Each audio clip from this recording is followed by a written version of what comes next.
Nah, kalau 18-19, Mekah Madinah sudah dikuasai oleh Saudi, Syekh Muhammad bin Abdul Wahab. Nah, ini nanti stressingnya. Sebetulnya yang memerdekakan Indonesia itu Wahabi. Wahabi ini istilah, ya Allah. Ini fitnah teman-teman sekalian. Ini fitnah. Dari mana istilah Wahabi ini? Dari mana istilah Salafi ini? Ini fitnah. Nah, kalau 18-19, Mekah Madinah sudah dikuasai oleh Saudi, Syekh Muhammad bin Abdul Wahab. Nah, ini nanti stressingnya. Sebetulnya yang memerdekakan Indonesia itu Wahabi. Kata Nabi SAW, Yahudi terpecah 71 golongan, Nasrani 72, umatku 73, semuanya di neraka. Mampir neraka dulu, nanti masuk surga iya. Kecuali satu, nggak pakai lewat neraka masuk surga. Kata para sahabat sudah tanya, siapa itu ya Rasulullah? Apa kata Nabi? Yang berpegang pada sunnahku dan sahabatku. Nah, ini yang selalu ditunjuk Salafi, Wahabi ini yang selalu berkata Rasulullah bersahabat. Ini orang yang berpegang pada kemudian Islam. Saya tulis sebuah buku, mudah-mudahan Allah mudahkan. Allah, insya Allah. Saya belum terbitkan sekarang, tapi mudah-mudahan. Judulnya, Kiaiku Muhammad, Kiai Anda siapa? Kiaiku Muhammad, Kiai Anda siapa? Kalau seseorang itu betul-betul dekat dengan Allah, Allah akan berikan dahinya hitam walaupun dia sholat di lantai yang bersih. Dengan izin Allah. Kapan dia buat maksiat, berkurang tuh hitamnya. Lama-lama kalau dia tinggalkan ibadah, khusyuknya hilang, maka hilang dengan sendirinya. Singkat saja Ustaz, apakah Rasulullah SAW memiliki tanda hitam di dahinya? Apakah sahabat-sahabat beliau memiliki tanda hitam di dahinya? Jelas Al-Quran menjelaskan masalah itu ya. Ceramah taraweh, banyak banget tuh Pak ceramah taraweh Pak. Kultum, kuliah terserah antum. Di zaman Umar ketika beliau mengadakan sholat taraweh, nggak ada kultum. Di zaman tabi'in, tabi'ut tabi'in, kultum itu baru muncul belakangan hari di Indonesia. Iya. Kalau saya boleh katakan itu bid'ahnya Made Indonesia, ya betul. Yang pertama kali membuat orang Indonesia, betul. Karena kalau antum ke Saudi nggak ada kultum. Selesai sholat sampai selesai, habis tarawih mau ceramah silakan. Dan itu dilakukan juga di Arab Saudi. Ya. Kalau antum betul-betul alami sujudnya sesuai dengan Nabi SAW perintahkan, kata beliau dalam hadis, umirtu an asjuda li sab'ati a'dha. Saya diperintahkan sujud dengan 7 anggota tubuh, gitu kan. Nomor 1 dahi sama hidung, baru 2 telapak tangan, 2 lutut, 2 telapak kaki. Memang dahi tersentuh di tanah dan otomatis hitam. Orang kalau lama memang niatnya ikhlas kepada Allah, sujud lama maka akan hitam. Otomatis itu.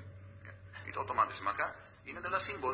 Kalau seseorang itu betul-betul dekat dengan Allah, Allah akan berikan dahinya hitam walaupun dia sholat di lantai yang bersih. Dengan izin Allah. Kapan dia buat maksiat, berkurang tuh hitamnya. Lama-lama kalau dia tinggalkan ibadah, khusyuknya hilang, maka hilang dengan sendirinya. Allah Azza wa Jalla di sini punya telapak kaki. Berarti ada sifat fisiknya Allah, gitu kan? Berarti ada sifat fisiknya Allah, gitu kan? Nabi Muhammad SAW, guru dan kiai kita, disepakati oleh semua ya, kaum muslimin. Nggak ada orang yang berani mengatakan, kecuali dia bukan muslim, bahwasanya Muhammad bukan kiai saya, SAW. Kita pasti mengaku beliau kiai kita yang paling besar. Rukun sholat ini, ya, menutup aurat, berwudu, menghadap kiblat. Apakah arsy itu makhluk? Ya, Allahu a'lam. Ini saya tidak bisa jawab. Apakah itu arsy makhluk atau tidak? Allahu a'lam. Gitu kan? Saya tulis sebuah buku, mudah-mudahan Allah mudahkan. Allah, insya Allah. Saya belum terbitkan sekarang, tapi mudah-mudahan. Judulnya, Kiaiku Muhammad, Kiai Anda siapa? Kiaiku Muhammad, Kiai Anda siapa? Kata Nabi SAW, Yahudi terpecah 71 golongan, Nasrani 72, umatku 73, semuanya di neraka. Mampir neraka dulu, nanti masuk surga iya. Kecuali satu, nggak pakai lewat neraka masuk surga. Kata para sahabat sudah tanya, siapa itu ya Rasulullah? Apa kata Nabi? Yang berpegang pada sunnahku dan sahabatku. Nah, ini yang selalu ditunjuk Salafi, Wahabi ini yang selalu berkata Rasulullah bersahabat. Ini orang yang berpegang pada kemudian Islam. Singkat saja Ustaz, apakah Rasulullah SAW memiliki tanda hitam di dahinya? Apakah sahabat-sahabat beliau memiliki tanda hitam di dahinya? Jelas Al-Quran menjelaskan masalah itu ya. Surah Al-Fatih ayat terakhir ya. Surah ayat 29 kan gitu. Allah Azza wa Jalla mengatakan, A'udzubillahi minasyaitonir rajim, Muhammadur Rasulullah. Muhammad benar utusan Allah. Walladzina ma'ahu, dan yang bersamanya para sahabat. Asyidda wal kufari ruhama'u bainahum. Tegas dengan orang-orang kafir dan mereka berkasih sayang di antara mereka. Lalu Allah sebutkan cirinya, tarahum ruk'an sujjadan yabtaguna fadlan minallahi wa ridwana. Kau akan melihat mereka cirinya selalu ruku dan sujud ya untuk mencari karunia dari Tuhan mereka. Lalu Allah bilang apa? Simahum fi wujuh min atharis sujud. Di wajah mereka jelas tanda-tanda. Siapa di sini? Muhammadur Rasulullah walladzina ma'ah. Nabi Muhammad SAW dan sahabat-sahabatnya. Simahum fi ujumi athar sujud. Di wajah mereka kelihatan tanda sujud. Di mana tanda sujud itu? Di dahi, gitu kan? Dan wajah disebutin sujud. Dalam hadis yang lain kata Nabi SAW, diperintahkan saya sujud dengan 7 anggota tubuh. Di wajah ini hidung dan dahi, kan gitu. Baru kedua telapak tangan, 2 lutut, 2 kaki. Berarti yang dimaksud simahum fi wujuhihim, tanda-tanda sujud di wajah mereka itu adalah dahi. Yang haram dimakan dagingnya berarti kotorannya najis. Najis secara hissi. Najis benar-benar membatalin wudu. Kita kena kencingnya kucing, kotorannya kucing, itu langsung batal wudunya. Beda kalau kita tersentuh dengan kotoran hewan yang boleh dimakan dagingnya. Kotoran ayam, kotoran kambing, itu wudunya nggak batal. Sudah tahu belum nih? Kalau Allah berfirman surah ini, Rasulullah bersabda begini, itu isinya. Itulah yang mereka bilang Wahabi. Ini kemurnian agama, teman-teman sekalian. Dan kalau Anda tidak pertahankan kemurnian agama, lalu siapa yang mau pertahankan?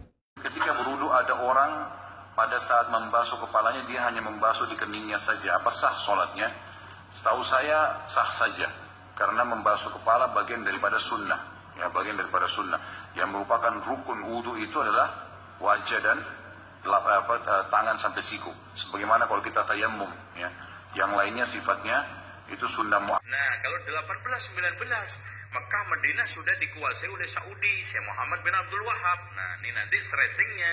Sebetulnya yang memerdekakan Indonesia itu Wahabi. Wahabi ini istilah, ya Allah. Ini fitnah, teman-teman sekalian. Ini fitnah. Dari mana istilah Wahabi ini? Dari mana istilah Salafi ini? Ini fitnah.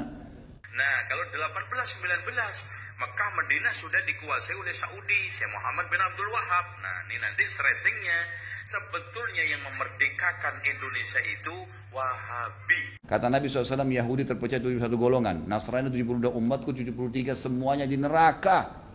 Mampir neraka dulu, nanti masuk surga iya. Kecuali satu, nggak pakai lewat neraka masuk surga. Kata para sahabat sudah tanya, siapa itu ya Rasulullah? Apa kata Nabi? Yang berpegang pada sunnahku dan sahabatku. Nah, ini yang selalu ditunjuk Salafi, Wahabi ini yang selalu berkata Rasulullah sahabat, Rasulullah bersahabat. Ini orang yang berpegang pada kemudian Islam. Saya tulis sebuah buku, mudah-mudahan Allah mudahkan. Allah, insya Allah. Saya belum terbitkan sekarang, tapi mudah-mudahan. Judulnya, Kiaiku Muhammad, Kiai Anda siapa? Kiaiku Muhammad, Kiai Anda siapa? Kalau seseorang itu betul-betul dekat dengan Allah, Allah akan berikan dahinya hitam walaupun dia sholat di lantai yang bersih. Dengan izin Allah. Kapan dia buat maksiat berkurang tuh hitamnya. Lama-lama kalau dia tinggalkan ibadah, khusyuknya hilang, maka hilang dengan sendirinya. Singkat saja Ustaz, apakah Rasulullah SAW memiliki tanda hitam di dahinya? Apakah sahabat-sahabat beliau memiliki tanda hitam di dahinya? Jelas Al-Quran menjelaskan masalah itu ya. Ceramah taraweh, banyak banget tuh Pak ceramah taraweh Pak. Kultum, kuliah terserah antum. Di zaman Umar ketika beliau mengadakan sholat taraweh, nggak ada kultum. Di zaman tabi'in, tabi'ut tabi'in, kultum itu baru muncul belakangan hari di Indonesia. Iya. Kalau saya boleh katakan itu bid'ahnya Made Indonesia, ya betul. Yang pertama kali membuat orang Indonesia, betul. Karena kalau antum ke Saudi nggak ada kultum. Selesai sholat sampai selesai, habis tarawih mau ceramah silakan. Dan itu dilakukan juga di Arab Saudi ya.